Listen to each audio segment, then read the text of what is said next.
Welcome to the Doctor's Debrief podcast presented by NDMD Productions and made possible by GetUp Productions, your one-stop shop for launching your podcast. Let GetUp do all the heavy lifting and give you the tools you need to turn your podcast dream into reality. I'm your host, Vivien Makhoul, a first-year medical student. If you're familiar with the NDMD YouTube channel, you'll know that we love sharing stories from students, residents, and attendings of all different medical professions while giving you an inside look into their lives, not just as healthcare workers, but as incredible people as well.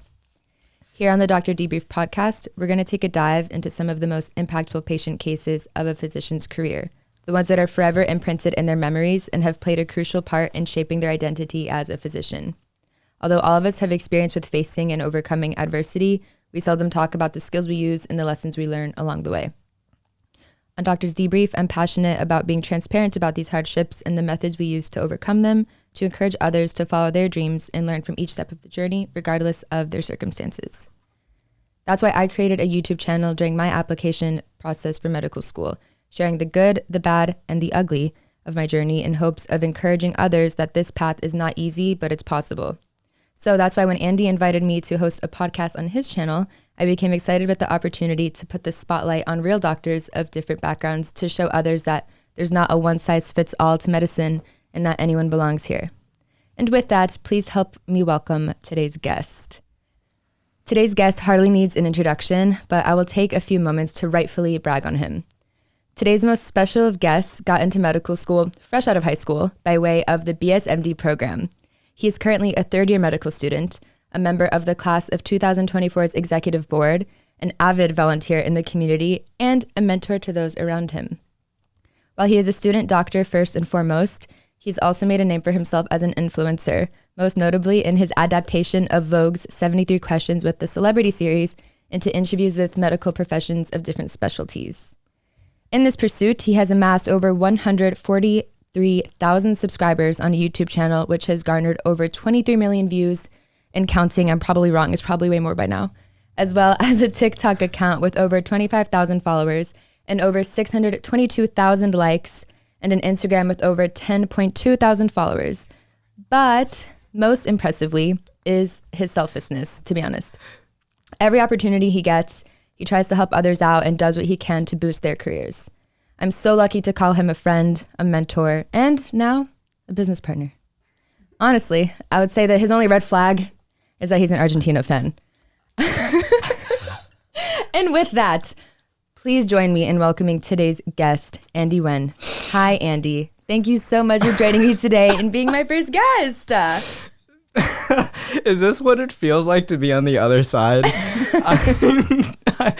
Oh my gosh, I gotta rethink how I do intros, because what do you mean? No, I'm like, how in the world did you find all those numbers? I'm like, who put this out there about me? It's on the internet. But yeah, this is interesting. I'm not used to being on the guest side. You're like out of your comfort zone right now. Yeah, I'm, to be honest, a little bit more nervous than I probably should be being on a podcast that will be on my channel. But I really do appreciate you having me, and also kind of spearheading this incredible idea. Of course, while I'm in a dedicated period, for those watching, of course, I'm sure you know by now, I'm studying for my boards. At the time of me recording this, I'm a week removed. Actually, no, 1 week exactly from taking step one. 1 week ago. I'm taking all my shelves next week and then on to step two. So it's going to be a process for which I will be away from the camera and everything. But I did not believe that stories should stop there. And of course, Vivien, you being a budding creator, also, in the space, but also in the community, both virtually and locally, in IRL.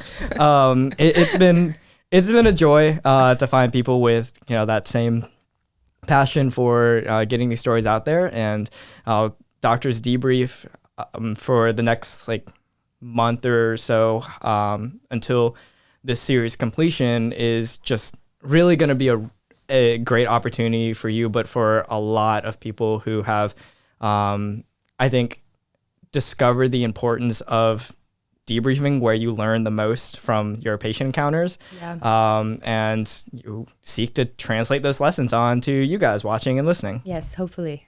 I hope so. But yeah, like I know this is kind of a weird episode. It's Doctor's Debrief, and if you haven't noticed, I don't have an MD next to my name yet. So Not yet, I'm soon. curious to know where you're going to go with this. Well, we'll see. No hard plans, but before we get into it, is there anything that I missed in your intro that might be of interest to the bright students watching or listening right now? I don't know. I mean, like, to be honest, I don't really keep track of all of that besides like in a running Word document for ERAS applications. But I mean, I haven't taken a look at my numbers for a while because I just like haven't looked at all my stuff in forever. I think it's very humbling to hear the numbers out loud just because, I mean, I don't know. I didn't expect to really have this audience and to be here. You know, I've been on YouTube for, I think, probably around 2 years, maybe 2.5 years. And I think it's been a very long journey. And No, what a whirlwind. It's been a great part of like my experience as a medical student. I've been able to thankfully reach a lot of people. And, you know, we were talking before we started recording where there's people from literally all around the country, tuning into the videos, and it's impacting them in some way, whether it's encouragement, whether it's a lesson learned, or maybe just like a realistic take on what it means to be in this field. And like, it's still crazy to think about.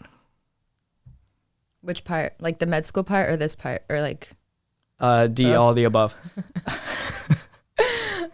So like, what were you expecting when you started your YouTube channel? Like, was it more of like a creative outlet, or did you want it to be a business thing? Oh man, I never like expected it ever to be a business. And even now, like I try to get away from like it, thinking about it so much as a business. That's how you burn out. And, you know, there's definitely points where I have, and, you know, I'm sure if I look back in my channel like history, the places where there's the most gaps is probably the points where I was the most burnt out.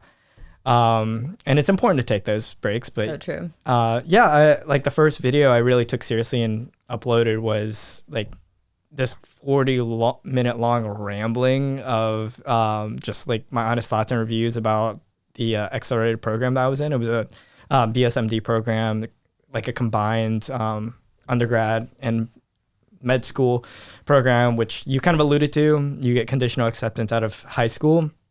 Just because like I saw on the platform that everybody out there that was talking about these kind of programs, it was all like about stat padding, all about, you know, how do I get in? But it was never like, what is it like when you actually get in here? Mm-hmm. Especially from a student's perspective, a lot of the videos out there were all from like an advisor's standpoint, which inherently has its own biases to it. And then I think like also has a realm of, I think like a disconnect. You know, they're not going through their classes. They're not going through the exact experiences. So what they say is, it's different. But, you know, obviously in order to make that video, I had extensive experience like doing freelance photography, videography, stemming all the way back like in high school. Started out with photography, doing like Red Cross events, like my football games. I was like student body president, student section leader, you know, all that like crazy stuff that does not matter at all in the long run. But it kind of like sparked my passion for capturing moments and like sharing those stories in a succinct manner, in the art form that is like visual arts. And, you know, with that, I got a little bit of formal training through my student ministry in college, campus outreach, shout out them, you know, working with some of their media people. And then, you know, I love to keep up with it, saw that I didn't really want to give it up in med school. And so like every budding med student, they're like, oh, I'm going to try to keep up this hobby.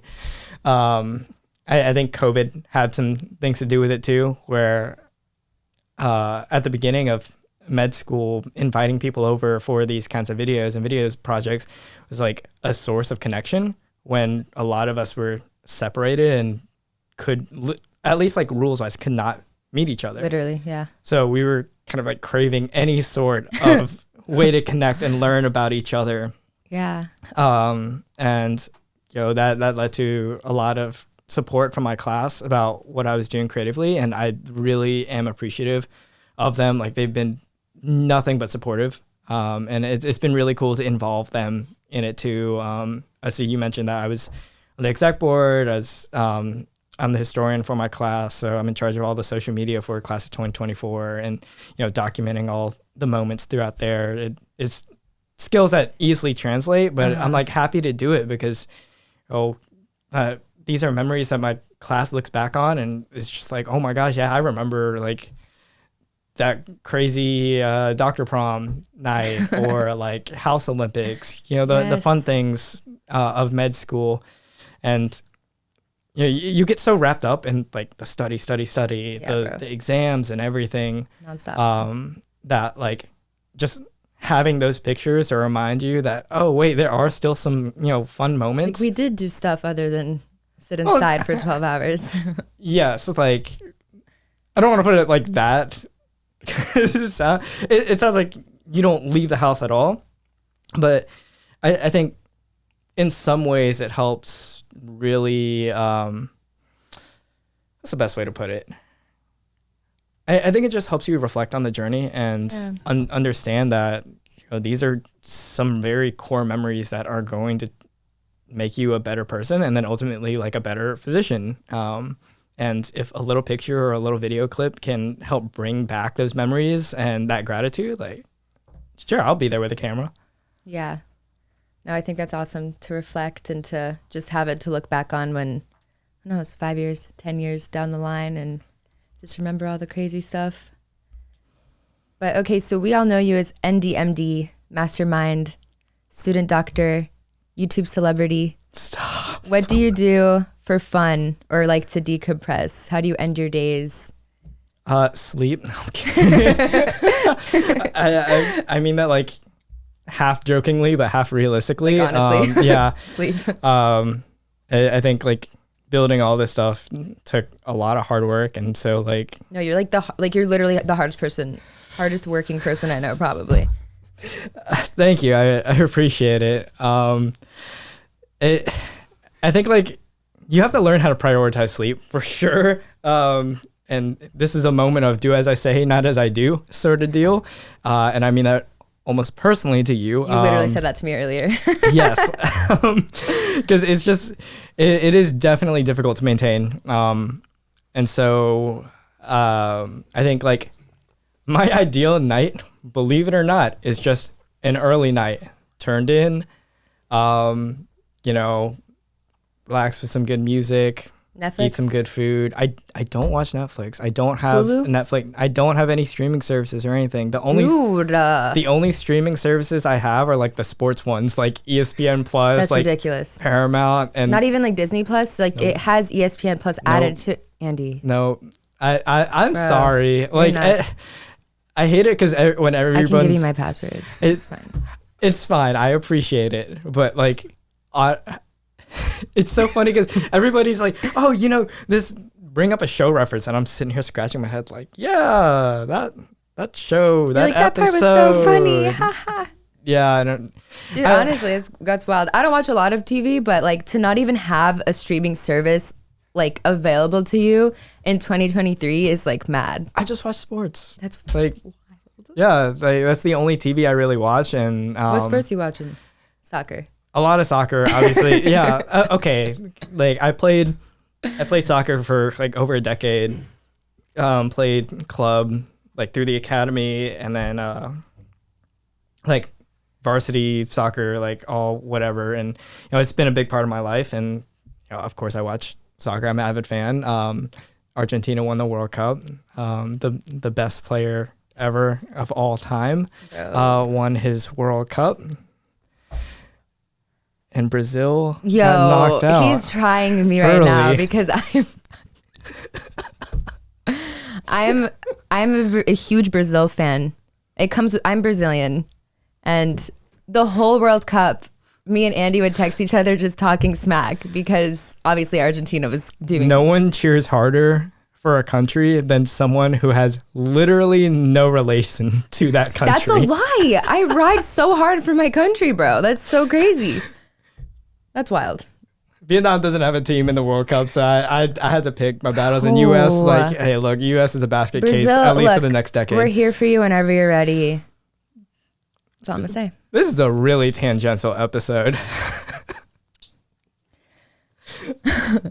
So I honestly still have to pinch myself a little bit when I'm hanging out with you because I used to watch your channel before I even applied to med school. Like when I knew I wanted to apply, but like hadn't quite got there yet, I would kind of like get on, YouTube and like look up people. I'd watch you, like Rachel Southern and stuff. And oh my gosh, I wanted to go to this school and I was so hyped when like I got in, and then I ran into you at a coffee shop. And I think you had like seen my channel at that point. Yeah. And so it was like you walked in and you were like, and I was like, and it just like blossomed, and we've been like friends ever since. And that was just so exciting for me. That was like my take on how we met. It's like the Spider-Man meme. Just like, no, but like seriously, you will experience this, and you probably already have, but I think being a creator in general is a very, very lonely place to be. Med school, as lonely as it is. Yeah, I would definitely agree with that. I think in pre-clerkship, it's a little bit easier because you have like, you all have a reason to get together, right? And when you're in rotations and everything, everybody is everywhere.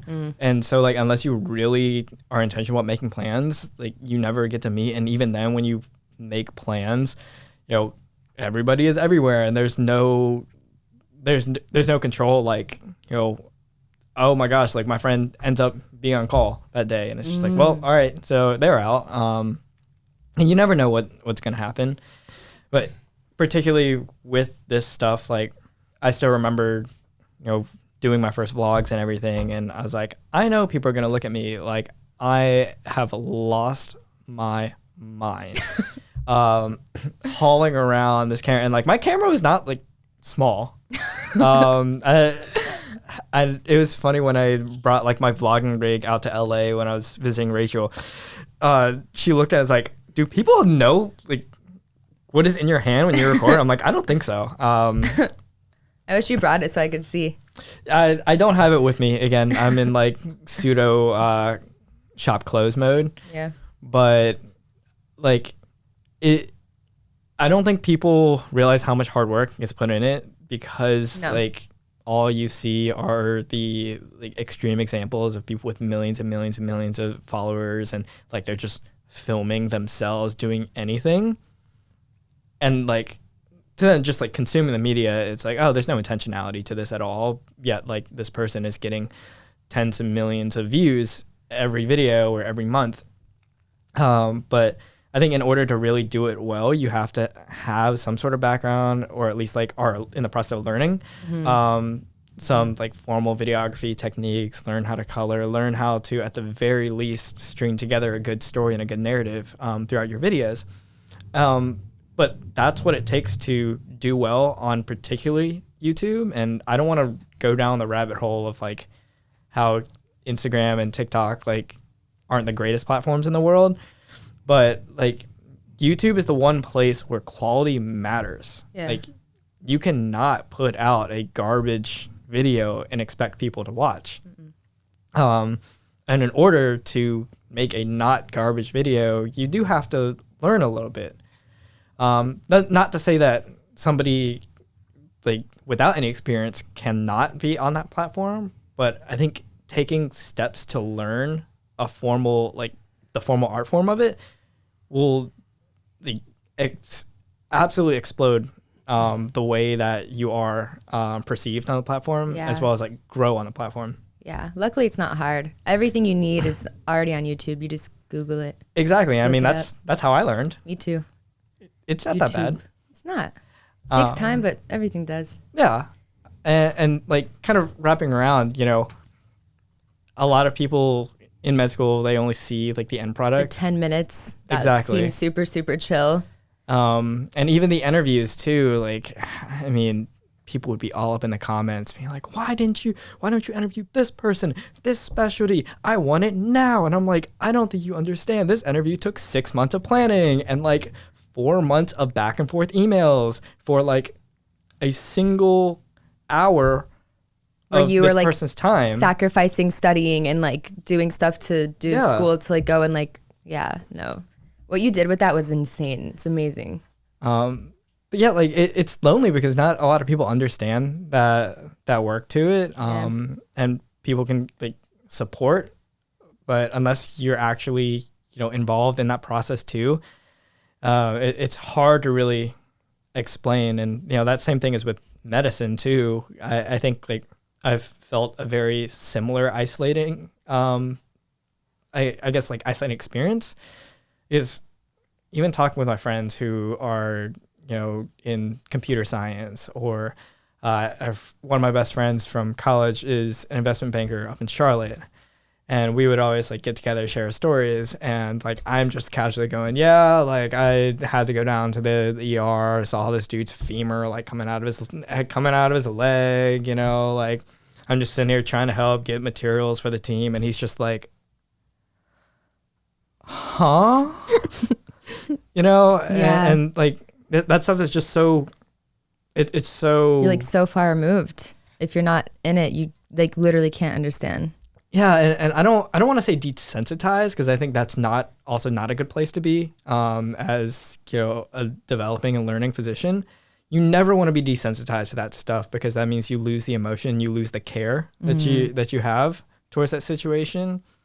But I think you just are prepared enough for those situations that those situations no longer become intimidating or at least frightening to you.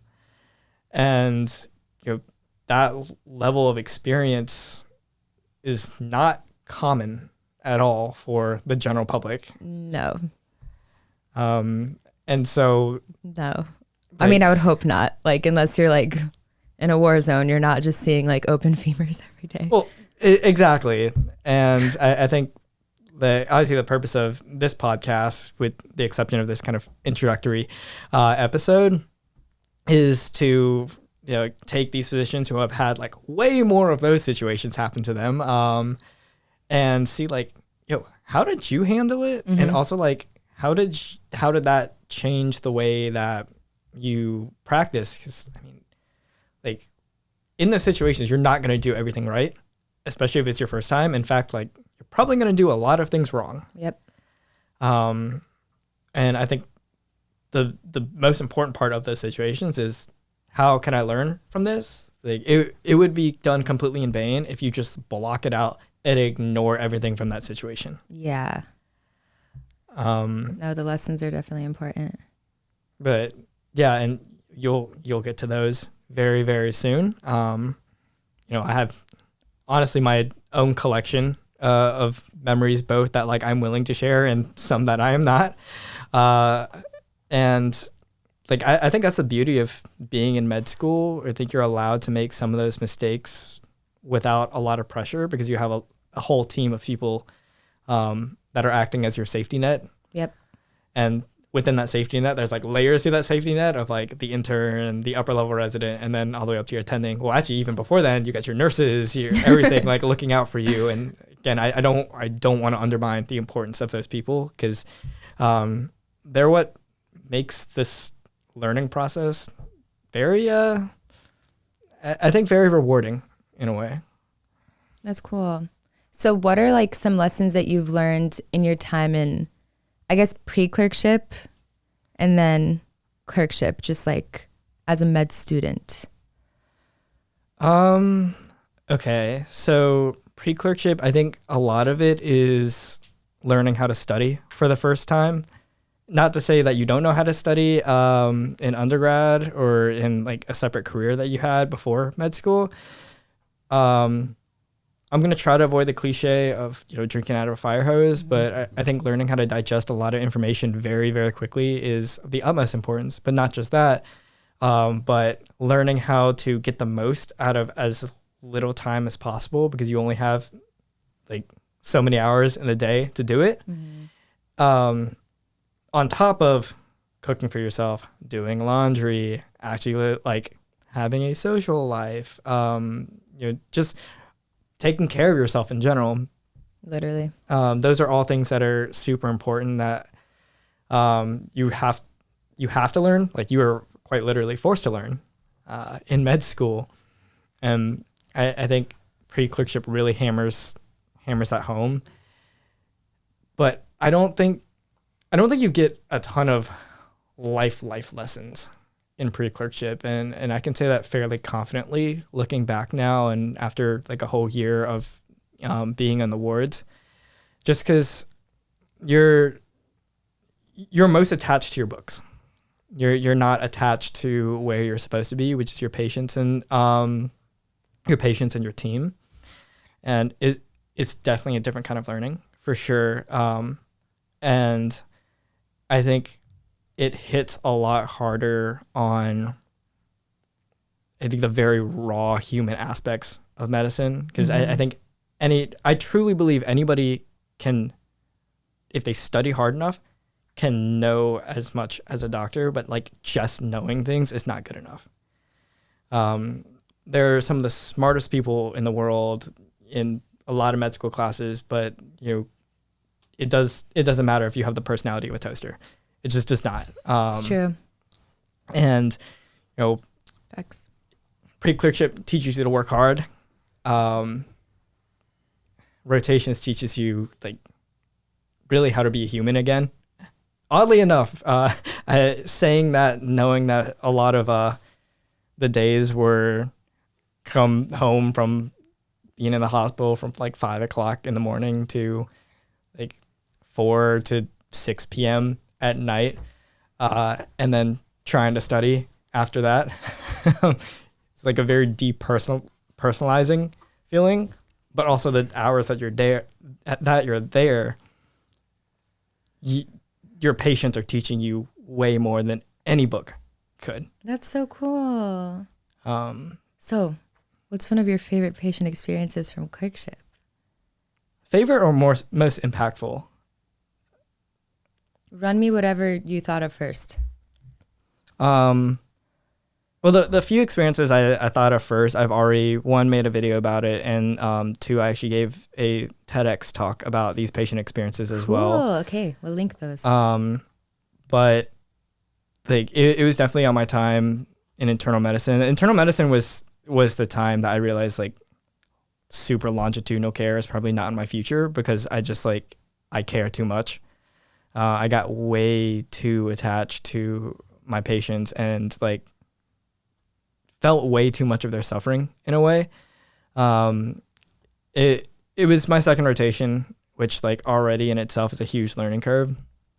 But internal medicine is arguably probably the most content intensive rotation. There's so much you have to learn in like the 6 weeks that we're given, which is in fact shorter than most med schools give their students. But yeah, I was on the cardiology service. I was the only medical student on that team, so I didn't have like another med student to bounce ideas off of and kind of like commiserate with. But I don't know what was going on my 3 weeks there, but like even the attendings admitted that was like, it was abnormally busy. I don't think our patient list dropped below like 24 at any point of that time. And it was a very, very stressful period. And all the people who end up on the cardiology service in any hospital are very, very sick. You get a lot of congestive heart failure. You get a lot of like just sitting here waiting for a cabbage, post MIs like from the cath lab, and like, they're not doing well. And I still remember trying to like figure out how to round, how to present, like all the basic things a third year has to do, while trying to like figure out a way to comfort some of these people. Because as a med student, and some people watching or listening may understand what the process of like rounding and pre-rounding is, but kind of a quick summary. you would be assigned a couple patients from that list. Again, like our list is 24. You pick, as a third year, you would typically take care of anywhere from like 3 to 5. I don't think I got up to 5 a couple times. Usually you're floating somewhere around 3. But you would pick those patients, review their charts. You would get there early. Again, this is before your attending gets there, so you're typically there with your residents. You get there, you review the overnight labs, you see if anything changed, you see if any of the like treatment plans changed since like the previous day. Do all like your preliminary notes, and then you'd go to see the patient, ask them how they're doing, if they're feeling any better, and then just talk with them. And again, this is like 6 o'clock in the morning, so you don't want to. You wouldn't want to wake up your mom at like 6 o'clock in the morning, right? Yeah. Let alone someone who's very, very sick. Let alone be awake. Yeah. But like, again, all that sucks, right? And you as a student kind of feel like a bearer of bad news. You're like, hey, sorry to wake you. Morning. Like, Mrs. Smith, how are you doing? Yeah. And they just like roll over like, terrible. I'm like, I'm sorry. You see how they're doing, do your quick physical exam, try to get as much of how they're progressing from that encounter, and you leave the room, you go to the next patient, and you try to get all that done. And then after all that, you get back in the workroom and you sit and you try to devise a plan based off of literature, based off what you know of like, okay, this person has congestive heart failure. They have like diffuse edema up to like mid thigh because of it. They're on this current dose of diuretics. Based off of that, check their kidney function and be like, okay, we have room to bump up the diuretics today. And like, that's what your plan would be to your attending. And all that, again, it's based off of your limited third year knowledge and like the quick up-to-date search that you can do early in the morning. So you're like super nervous, going, is this even the right thing? Right. Like, and there's multiple times I like presented a plan. I was like, yes, I think this is what to do. And they're like, what in the world are you thinking? You're like, what is that? Like, no. please stop. And obviously your residents are there to kind of like catch you when in those moments fall. But like you just try your best. And of course, like every morning is super nerve-wracking in that case. And I still remember, again, like it's my second rotation. It sucks. But ultimately, you're not the one putting in orders. You're not the one, telling to send this test, change antibiotics, change medications, et cetera. That's your resident's job, at least like in an academic setting. But, your job as a student is just really to listen to your patients, because you only have 3 or 4, right? Your residents have 8 to 10.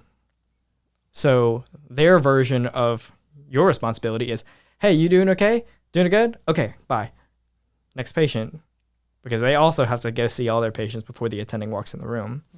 So to them, you as a medical student that's probably like the longest interaction they're going to have in the day, with the exception of like their nurses. And like the thing that you learn to do very well as a medical student is just listen. And for a patient, that means the absolute world to them. So again, all the doctors are like in and out, and it's not because like they don't want to spend the time with them. It's like they physically cannot spend the time with them. And yeah, this is a very standard story for a lot of third year medical students to experience, but there's a reason why it's said over and over and over again. It's just because it's true.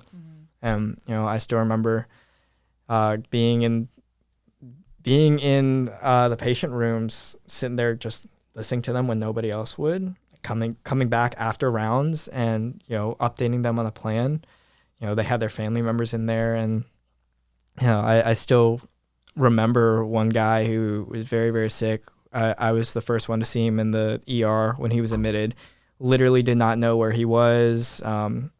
So congested. He was satting like getting 89% on like 4 liters just because of how much fluid was in his lungs.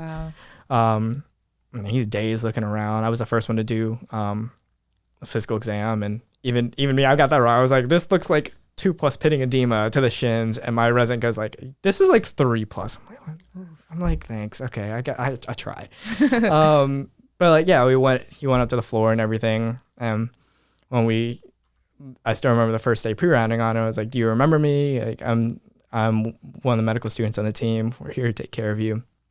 And, like in a daze, she's like, oh, you were the doctor that, I saw downstairs. I was just like, I'm not the doctor. We have a team of doctors. I'm just a med student on this team, but thank you. Like, how are you feeling? And from there, just like talk. But every day he was, I think, admitted on my second week, the rotation. And I followed him. He got discharged on the same day I left the service. And like every day I would check up on him, and like his family would be there. They asked me, and like every time like I'd go in the room, the family would be like, hey, oh yeah, he's a doctor that he's been talking about. I'm just like, look, thank you. And to them you were no, like seriously, one of the moments that I still remember to this day, like, I'm doing my physical exam, like trying to listen and everything, and this was after like 5 or 6 days telling him like, I'm still the med student on the team. Like, I appreciate it. And I was like, he's like, what's your name? And I showed him my badge. And he's like, oh, Andy? Andy? Okay. Yeah, it's nice. Like, I haven't gotten to see you like without your mask on. So it's nice to put a complete face to it. I was like, thank you. And like, as I was walking out of the room, he pointed to his brother and was like, hey, that's a good doctor right there. He's been taking care of me. And I was just like, I appreciate it. Wow. I'm still not your doctor. He's like, well, to me, you're my doctor. And I was just like, that's awesome. Okay. And you just kind of walk out and go about your day. And, I still remember like it was oddly movie-esque. And I wish I was dramatizing this, but I'm not. Like the day I was leaving the service, like I pick up all my stuff, like I'm going to the elevator at the end of the day, and he just needed like one more chest X-ray or something before he left. And as I'm sitting there waiting for the elevator, he just like rolls by for them to take him to get his X-ray, and he like pokes up off the bed, looks, because like, oh, hey, like he's my doctor. And like as he's wheeling by, he's like looking up at the transport guy. He's like, that's my doctor right there. And I'm just like, oh, man. That's so cute. Yeah, that was part of the TED Talk I gave and everything, but it still sticks out to me to this day. There's also another lady on that service that really impacted me too. But it just shows like the power of just being able to listen. Yeah. Really. And that honestly is a very tame story. I've had peers that literally had to do chest compression, like drop the bed and were doing chest compressions. I had a lot of friends that I had to talk through that, their patient, they were in the HEMONC service, they round on their patient. They're like, yes, they're getting better, doing well. They show up the next morning, they're not there. And they're like, where is this person? And they're just like,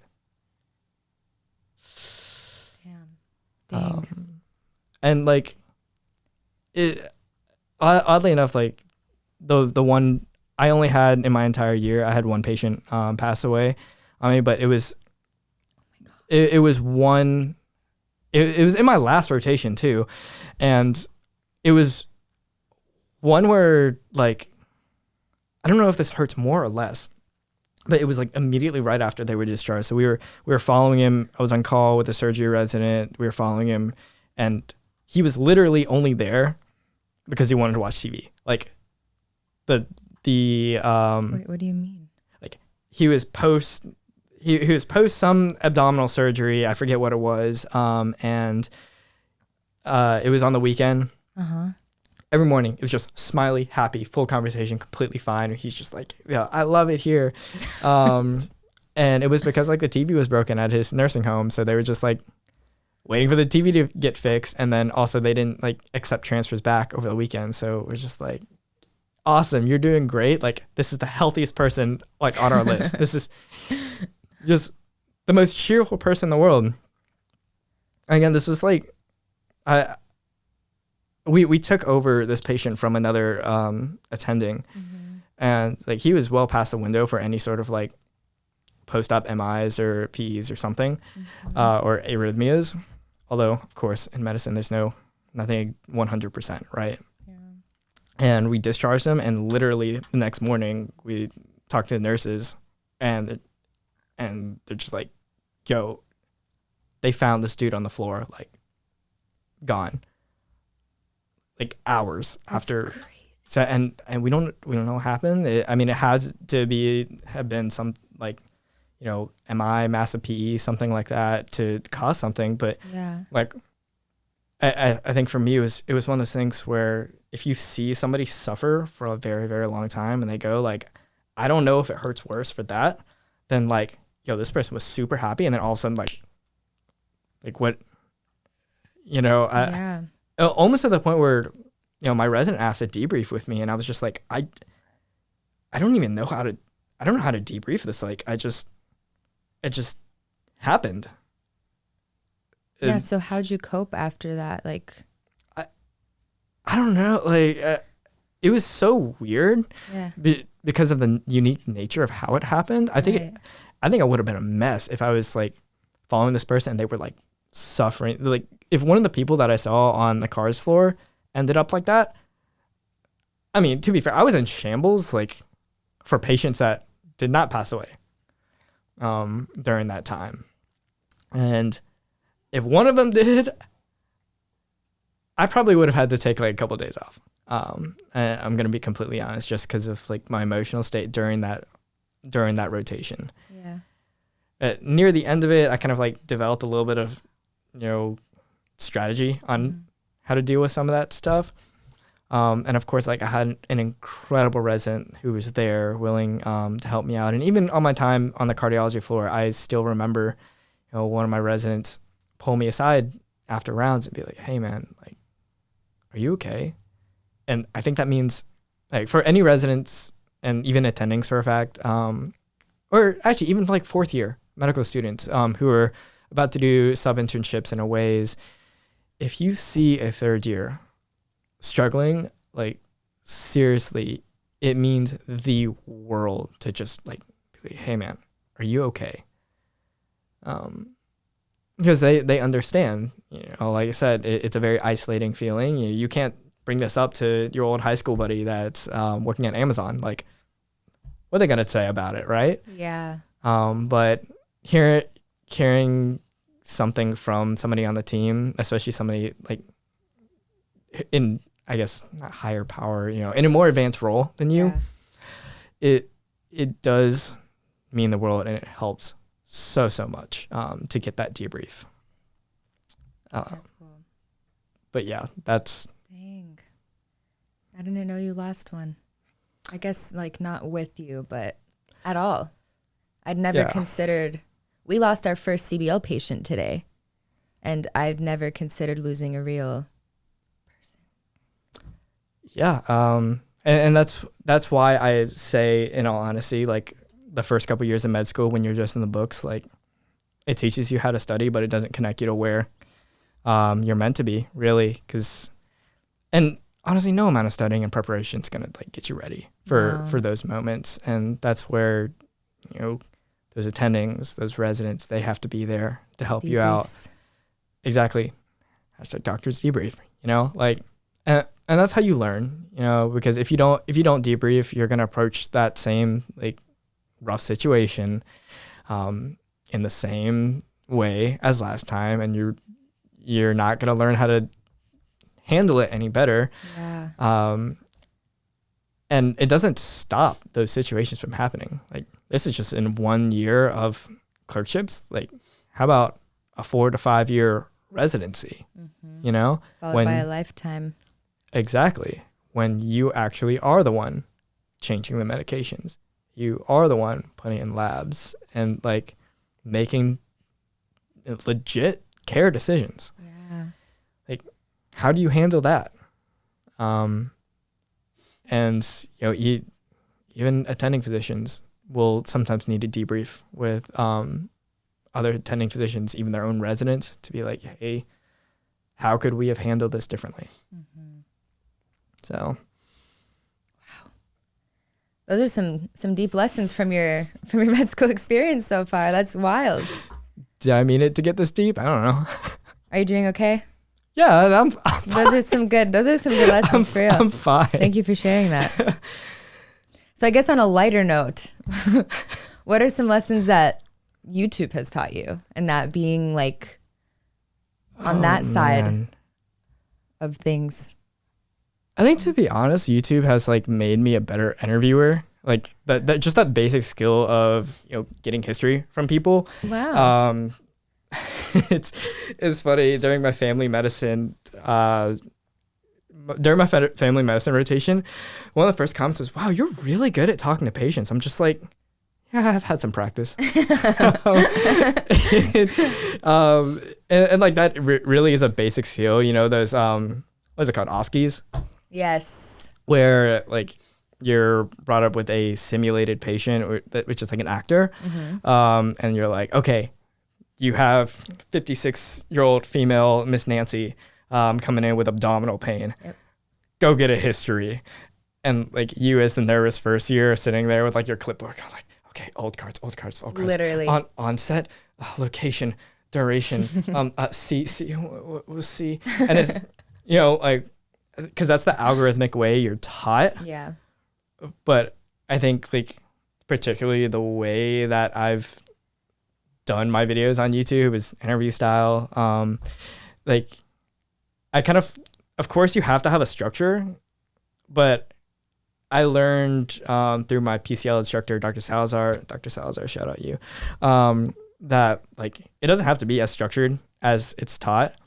And like I think he actually encouraged me to use some of the interviewing skills that I brought to the table and be like, yo, just talk to them, like literally. You'll get all that information if you just talk to them. Mm-hmm. And that's something that like I'm very thankful for YouTube to sharpen that skill, at least. Yeah. I wouldn't necessarily say it gave me it completely, but it gave me more practice than probably my peers did. Yeah. In a roundabout fashion. But also I think a good thing with YouTube is just learning how to make people feel heard and make people feel comfortable, which is like 95% of the battle when talking with a patient. Yeah. They're sick. They're looking to you for advice, for guidance. Mm-hmm. And with my interviews, a lot of these people, like I've only met them or communicated with them through like email. Mm-hmm. They have no idea who I am, besides the email briefing I gave them. So like as I'm setting up my gear for these interviews, it's like the first 30 minutes is me just like cutting it up with them, asking them about their family, about what they like to do, to really tear down those walls. So by the time I hit record, they're ready to talk like they're talking with a good friend. Right. And like I that's a skill that I used back when I did portrait photography, where like I'm just getting clients and like, again, they have no idea who I am. I have no idea who they are, but like I have about 15 minutes while I'm setting up gear to break down those walls so that when I tell them like, hey, pose like this, or like, make them laugh, they're willing to do it. And, that's a skill set that is translated very well into my time as a medical student and my time with patients. Yeah, that's useful. Building that reputation real quick. Yeah, it's fun though. Like I think it's fun to see the patient smile and trust you, because it means you're doing your job. Yeah. Thank you for that. That's, I think, great advice and like things that people can learn, but also for myself, because I had not considered a lot of the things that you just shared about. You'll get good at it. I hope so. So before we wrap it up, I wanted to ask a couple of questions that might benefit future med students or people currently in med school to help them out with their respective applications. What is one piece of advice that you'd give to a prospective medical student watching or listening right now? Wow, you really did take my own script and turn it against me, huh? Can't really wink. Yikes. In all honesty, like I think, of course, my videos and all the interviews and everything have little pieces of advice I would give in each of them. That's not an inclination to go watch all my videos. You can watch them if you want to. If not, does not matter. Do it. Do it and then comment Doctor's Debrief brought me here.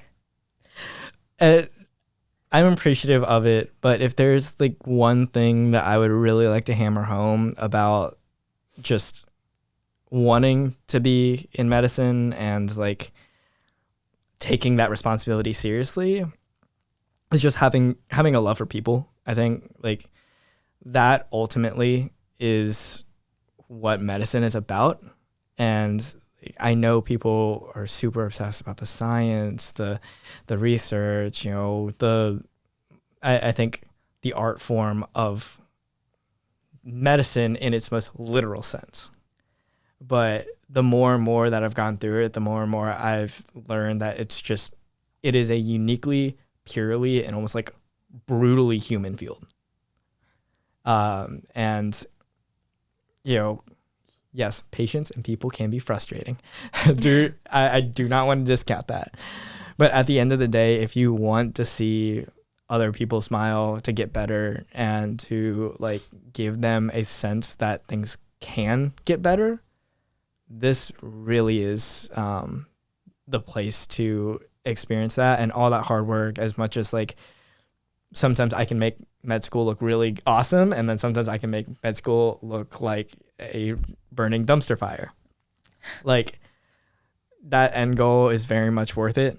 And just hold true to that in the times that things get very, very difficult. And I'm half saying that for me, as I'm still in the middle of dedicated. It will be worth it. Maybe. It will be. Yeah, this is first year jitters for you. Okay. So what are some ways to stand out for residency that maybe are a little different than what is being showcased right now?